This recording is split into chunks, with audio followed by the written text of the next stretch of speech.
71तम अखिल भारतीय समवाय सप्ताह पालन अवसर रे मोर सौभाग्य आज मोर निज समवाय समिति कार्यालय रे पताका उत्तोलन करने सुजोग मिलला। सरकार जो निष्पत्ति अच्छी माननीय केंद्र सरकार राज्य सरकार समवाय को केमती आम तृणमूल स्तर पहुंचाइबा तार पई सचेतनता करने गोटे उपाय आज सबु समवाय समिति आमर गत दिन रे गोटे समवाय समिति थिला ब्लॉक रे एबे 5टा ही पारछि जहा फल कि लोक पाखे पहुंची पार सरकार को मध्य निष्पत्ति अच्छी आभिमुख्य अच्छी जे तृणमूल स्तर पहुंचे कि आम चाषी को किंतु उपलब्ध कर तार उद्देश्य नंदाहांडी लैंप्स रही से तार कार्यक्रम रखी सरकार ताको भी सुजोग देइचंती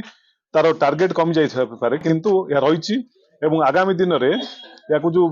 बढ़ेवा पे चेष्टा करबा किंबा अन्य पंचायत मान को जो जगह स्वयं सहायक गोष्ठी फेलु रहउचंती सेठी पुणी लैंप किनी पारिबो एवं ए वर्षर जहा मु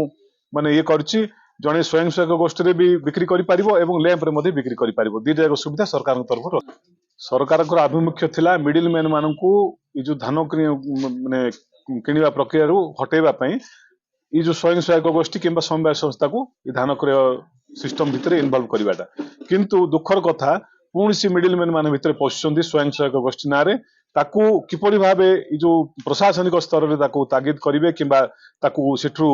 से सिस्टम भितर बाहर करिवे सेटा प्रशासन रो दायित्व। मो ना लक्ष्मी नारायण माझी नंदाहांडी लैंप्स सभापति।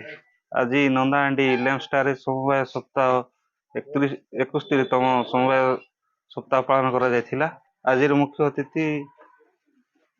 नवरंगपुर विधायक गौरीशंकर माझी आसथिले।